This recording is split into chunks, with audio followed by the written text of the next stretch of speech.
Think your endgame technique is flawless?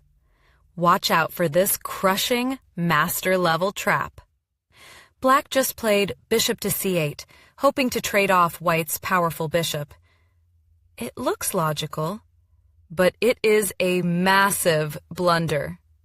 White happily accepts the trade, capturing on c8, and Black's king takes back.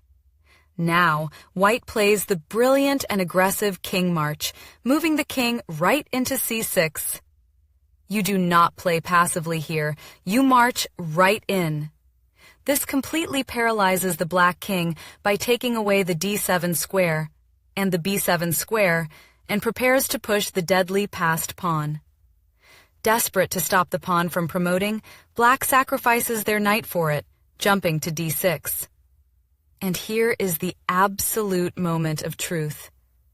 How do you recapture? If you intuitively take with the king, capturing the knight, you just threw away the game.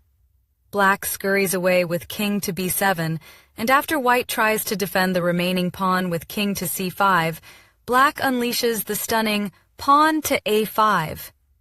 Black forces a pawn trade. If White takes pawn, Black brings the king to a6. Even if White tries to save the pawn with bishop to c7, Black pushes pawn to b4. White takes it, Black plays king to b7, and White plays king to b5. We reach a notorious endgame draw. White is left with a rook pawn and the wrong colored bishop. The bishop controls the dark squares, but the promotion square on a8 is a light square. Black will just shuffle their king in the corner, and White can never force them out. It is a dead draw. Let's rewind to the critical capture.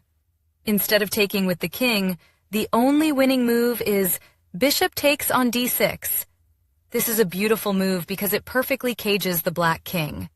The bishop controls c7 and b8, trapping the king on the 8th rank. Black has to slide the king over to d8. Now White's king simply walks over to b7. The king infiltrates, completely ignoring the center. Black plays king to d7, trying to stay close. But White marches on. The king captures the pawn on a6. Black tries to trap the king with king to c6, but White calmly slides the bishop back to e5. After Black plays king to d7, White collects the final pawn on b5, taking it with the king. With the Black pawns eliminated, White will safely push their pawn, bring the king out, and secure a long, satisfying win.